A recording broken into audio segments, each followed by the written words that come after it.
Today, we're going north of the border as my guest is going to be discussing his journey through the football world Canadian style. You don't want to miss this episode of The Game Time Guru. So, what time is it? Game time! Woo!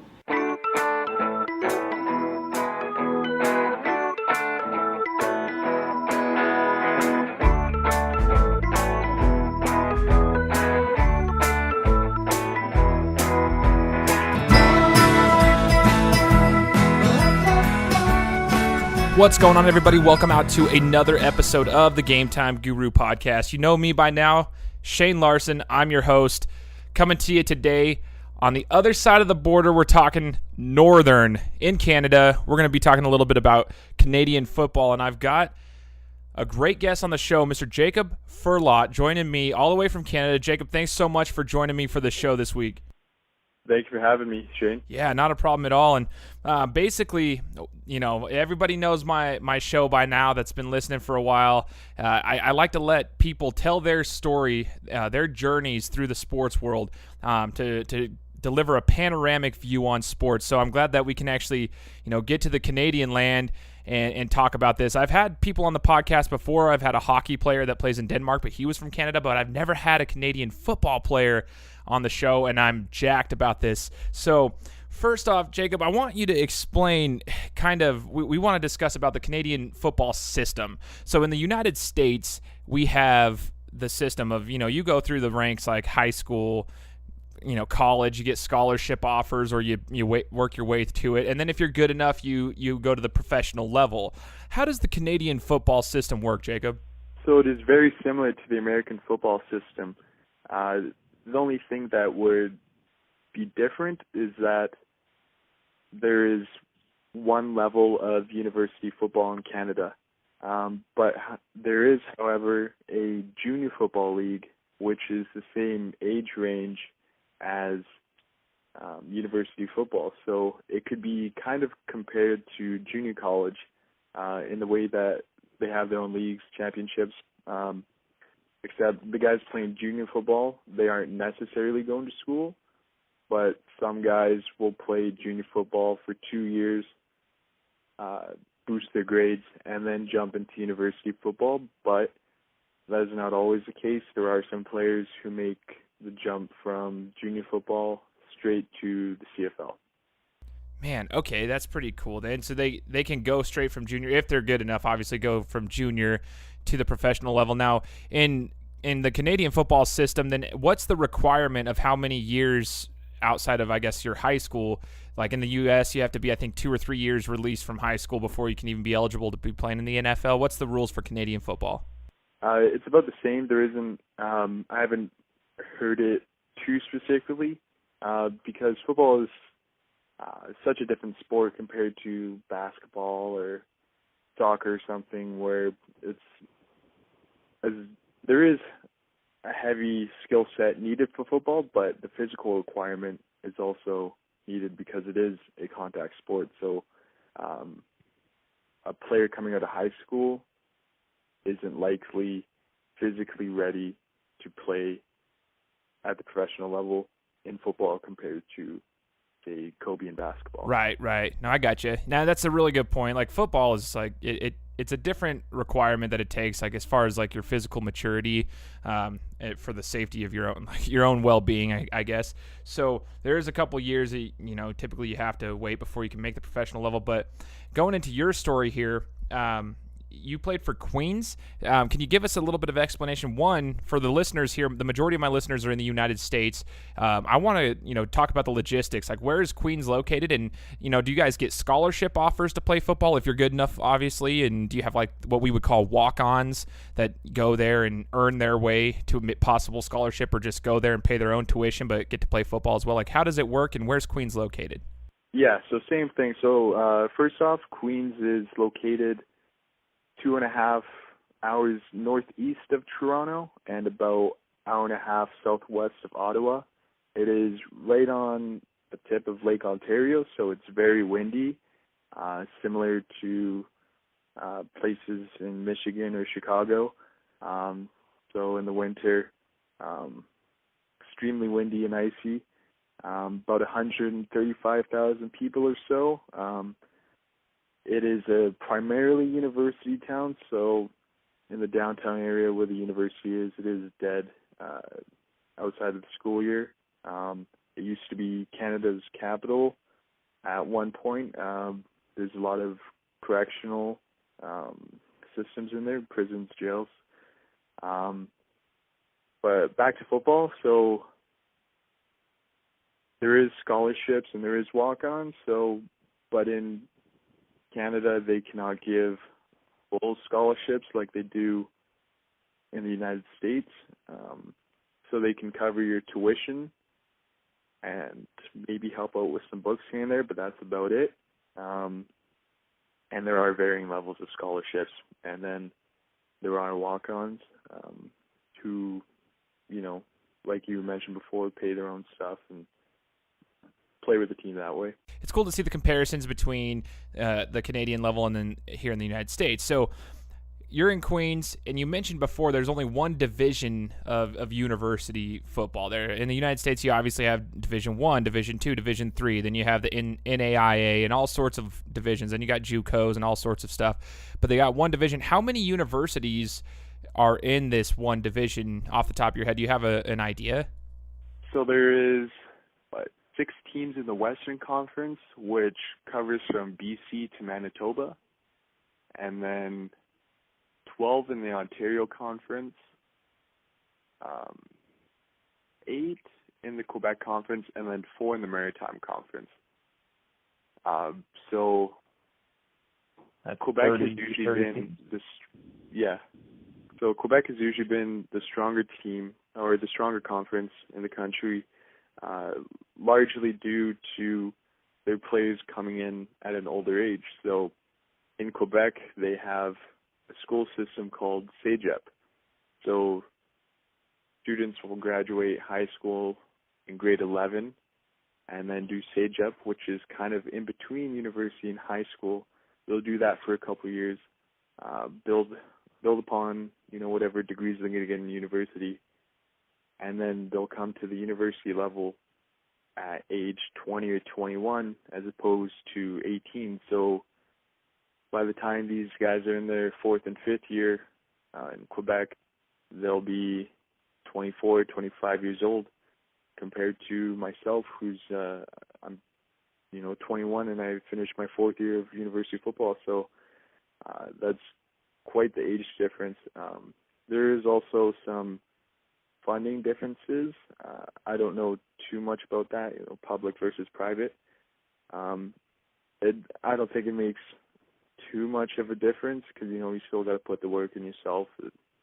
It'd just be a difference, with some fancier gear. For sure. Okay. So we get a little rundown of how it works in the division for university football there. That's interesting to me.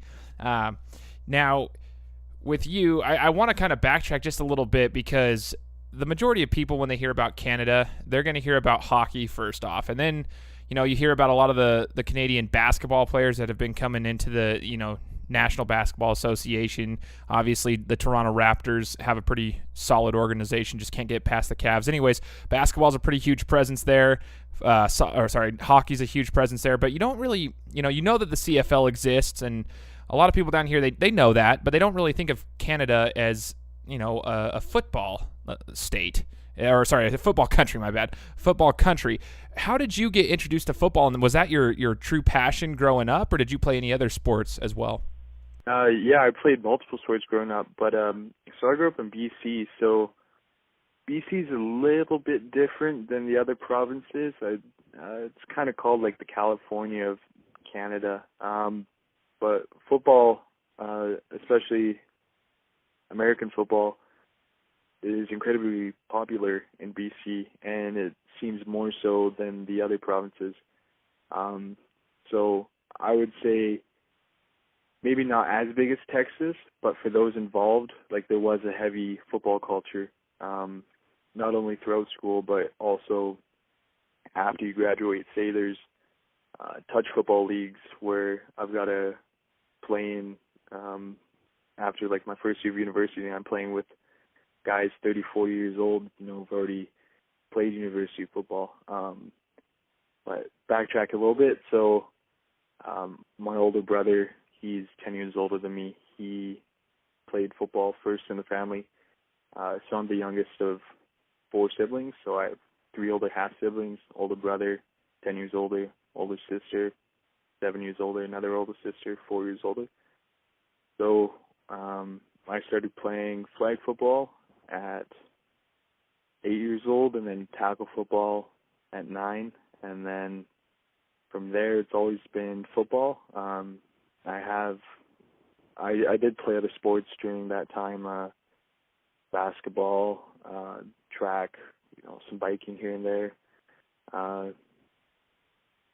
Other pickup sports, always enjoyed like baseball, lacrosse. So I never really tried to specialize in one sport until university, really, later end of high school, just because it's proven to be better for you, not only physically but also mentally as well. It's like I know a lot of multi-sport athletes. I just thought it was really interesting to see like how you got onto that football path. And one question for you, Jacob, is you said you were playing flag football. We have a lot of that here too at the younger ages. Do you guys from your youth leagues all the way through, is it Canadian rules with like the 12 men, even in flag football, is it 12 men on the field, 120-yard fields and Canadian rules essentially? So BC is unique with that. So I don't exactly remember the rules of flag football, but it was American rules in that there was like no motion, anything like that. Just keep it simple for the kids. But communities played Canadian football rules with the extra player in the waggle and stuff. But high school, though, it's American rules in BC. So that was probably one of my favorite things in my football career, playing American rules in high school football. So that's I would say that's what I grew up with, the American rules of football. Because when I played in community football, which was when I was younger, there isn't much of a passing game when you're 8 years old. So I don't remember any downfield waggles, just like the one player motioning like an American. But I think we had 3 downs still. But I know in Ontario, for example, they'll play Canadian rules, but with a 4th down, say for like junior varsity or something.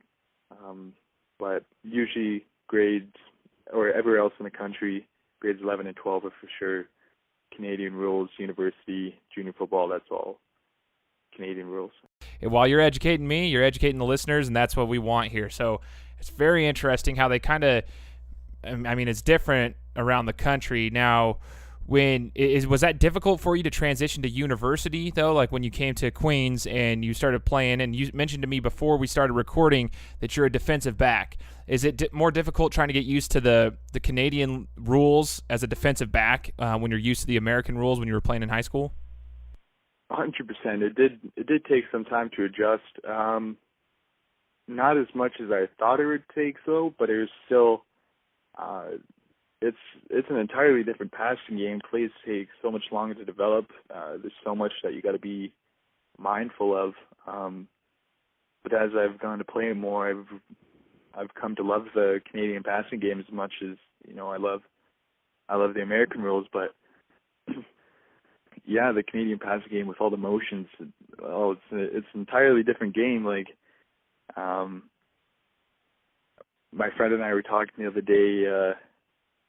I don't know how, say, a video game engine would handle the different motions compared to, how the Maddens run. So that's actually really interesting. Yeah, so I came in. I played field corner my first year, and that's kind of the easier position motion-wise within Canadian football. You just got to talk to the guy beside you. So at the end of the day, it's not too different. It's just a bit longer each play, a little bit more talking, but it's still football at the end of the day. So obviously you picked it up because you picked up the system pretty well as far as like getting into the Canadian game when you got to university? Because you mentioned obviously you're taking that next step now as you're preparing for the professional level, and this is where I want to kind of get into, because you mentioned earlier it's similar to the United States. You got your university, and then it goes to the professional level. Let's talk about that real quick, how the whole thing works. Like, is there a combine? Is there a draft for the Canadian Football League? And how did that all pertain to you? Did you go to any of these things to prepare, and were you part of the CFL draft? So yeah, it is very similar to the United States, except there are no pro days in Canada. So what there is a national combine and a regional combine. So the national combine has its roster set fairly soon into the off season, and not too long after the regional combines are set. So the top participants from each regional combine would get invited to the national combine. So that was the case with me. So I found an agent not too far into the off season. Some players get an agent their second or third year. I got mine after my fourth year. So found out I was selected for the combine. I think it was December 23rd.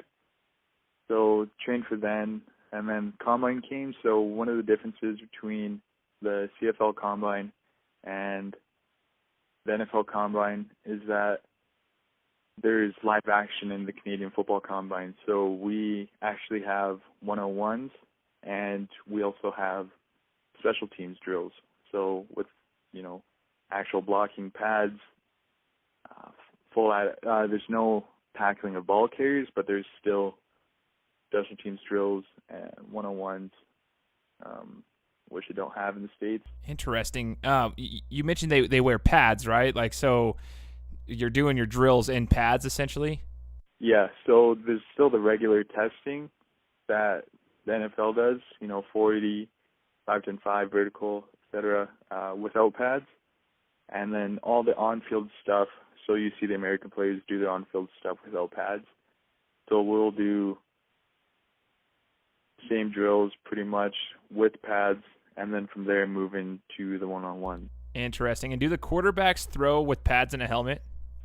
Yes.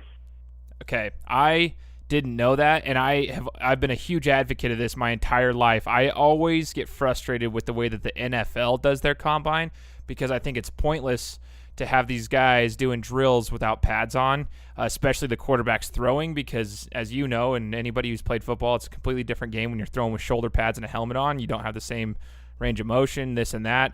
So I think it's pointless to show somebody throwing without pads on. So I think that's awesome that the Canadian Football League does it that way. Anyways, that's crazy news. I didn't even know that. So really cool. And so you said you got invited to so you did the regional combine, and then did you get invited to the national combine? Is that what you were saying? Yeah. I want to hear how you did in the national combine. I did pretty good. Set a bench PR. But the one thing, the turf for all the on-field testing was done in a convention center so that the CFL could have. They had this Marks CFL week, so it's kind of like a festival set up, with some stuff for the fans, games for the little kids. So the turf they had, though, was AstroTurf. So that definitely affected things a little bit, since it wasn't the grippiest, and they wouldn't allow us to run any of the agility drills in our cleats, which is something you would expect to do for football testing. So I mistakenly left my runners in the hotel room, so I had to switch shoes in between drills with another defensive back for the other stuff. So I didn't have the best testing for all of those events. There's also, it was just an interesting day. A cameraman, I believe it was, had a heart attack after linebackers went, so there was an extra pause, like a 15-20 minute break after he went down. So I cooled down a little bit too much during that time. so I didn't run my fastest 40. I ran a 4.84 at the national, but I ran a 4.71 during the regional, which I still believe, or which I know I can go faster than that. So that's still 4.5s, 4.6s hand times. Yeah, interesting day for sure, but I wasn't too stressed out over the numbers because I had my game film. There's still, the interviews and one-on-ones and stuff.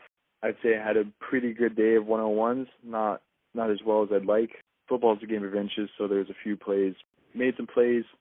Other times, the guy was right there when I caught it. I just swung the ball by a couple inches. It happens, it's expected for the receivers to win in one-on-ones because, it's kind of bad if you don't, because you have a quarterback who just has one read, no pressure, and you get the entire field to run whatever you want. So I'm not too mad. Obviously, I'd still want to do better. Obviously, you always got to want to do better. But it was just a great experience. Just to meet other players around the country. Got to meet some of my buddies too that I haven't seen in a while, and had a good time interviewing with the different CFL coaches. I'd say I learned a lot over the weekend, so it was a great time. Man, yeah, it sounds like it was like up and down as far as like there was the extra stress that was added because of your shoes, and then obviously you had to cool down because of the unexpected health issues of the cameraman. And then, but you're still competing against high-level athletes across the country that are invited to do that. So you're getting better doing that. And you just have the experience of being there around these successful people, interviewing with the coaches. I think that's rad. That's crazy cool. So you had the combine, and then next comes the CFL draft, and it's just like the NFL. You got the combine, and then you got the NFL draft. How did that process go? Did you get drafted, and what's the next steps for Jacob Firlotte? Yeah. So the CFL draft is a little bit different from the NFL draft, as in there is no kind of New York where the top prospects go. Everyone in the CFL draft is hanging out with their family, likely at home or, wherever they're staying at the moment, and happens over one day.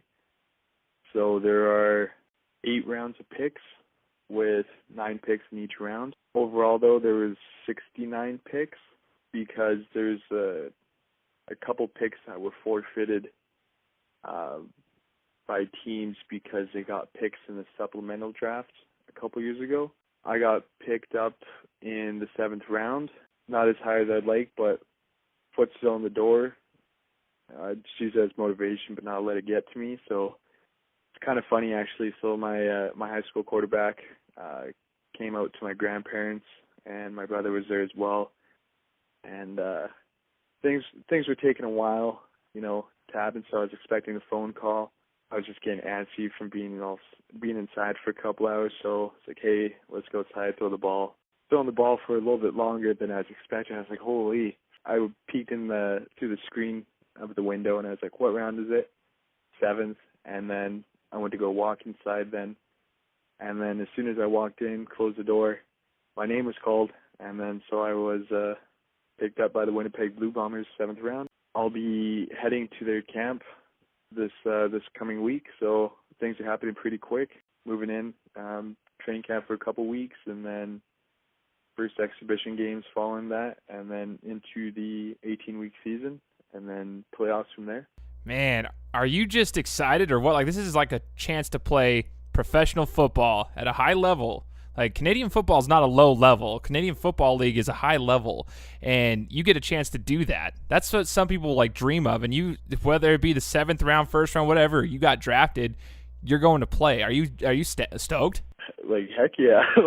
Yeah, like, so ecstatic. Like, I'm still absorbing it, like even like I'm still taking it in from being invited to the combine first, back in December. Yeah, like, holy. Man, I'm stoked for you, Jacob, and I don't even know you very well. I just have, met you through this podcast, and this is why I love bringing on guests like yourself, though, because you get to tell your journey through the sports world from the beginning until now. It's not the end yet, but it's the beginning until now, where you've maybe you've gone through some hurdles, but now you've gotten to this level. And I'm sure you'll see other hurdles that you're going to have to go over in the coming weeks, coming years, whenever you're going to head over to training camp here in less than a week. And I'm sure there's going to be some bumps around there too. You're going to have to learn the game. You're going to have to learn the team, the system, the organization. It's going to be some bumps, but it's going to be cool. Even, let's say 5 years down the road from now, you're going to have more stories to tell.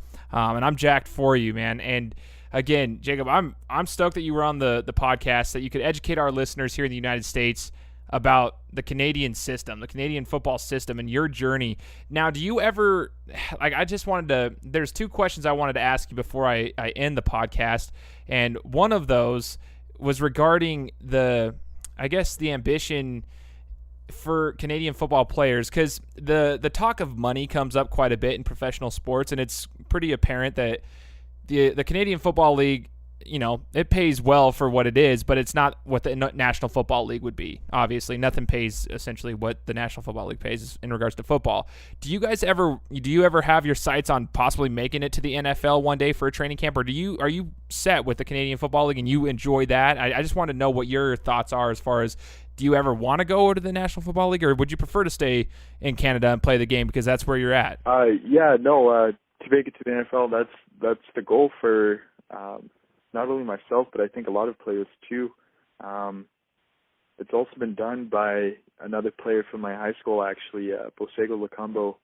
So he went to Oregon after high school and then got drafted to the BC Lions, played there for a couple years as linebacker, outside linebacker, special teams, and then went down south, so he was with Baltimore for a little bit, and then now he's with the San Francisco 49ers. So definitely, and it seems attainable for sure. I just got to keep getting better.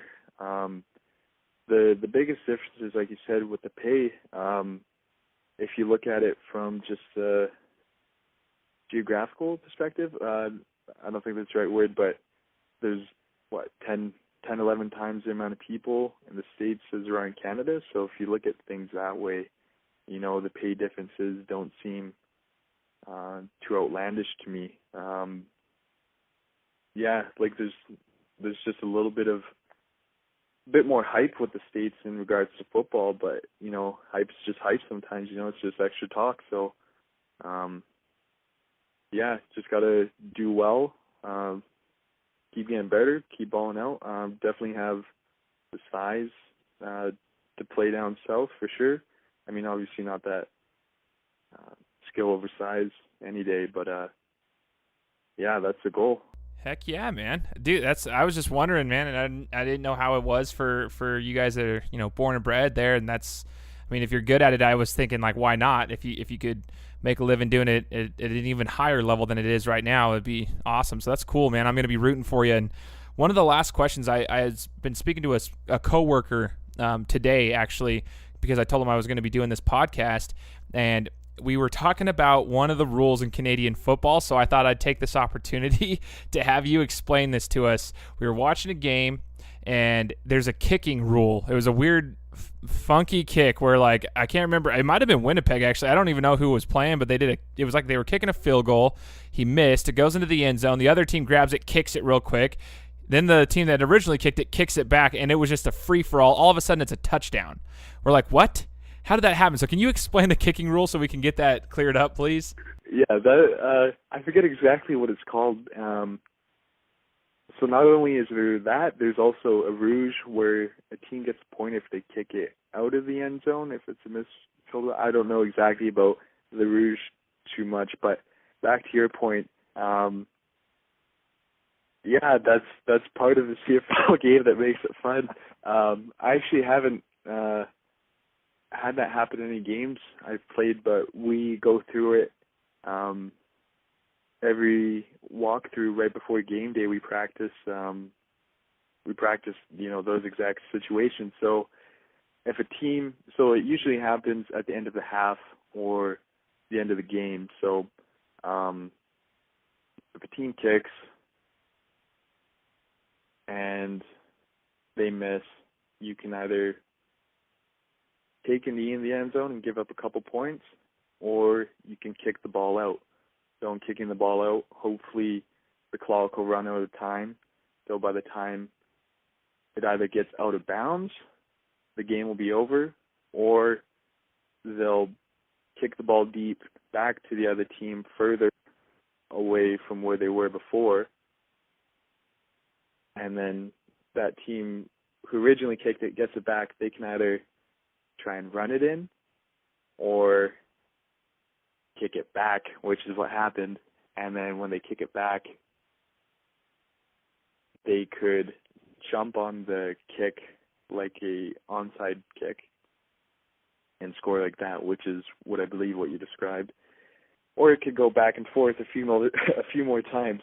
The kicking game is definitely a huge part of what makes the CFL the CFL, because there's 3 downs, so special teams is a huge aspect of the game that people don't actually realize too much. Special teams is just it's just as much as part of the game as offense and defense.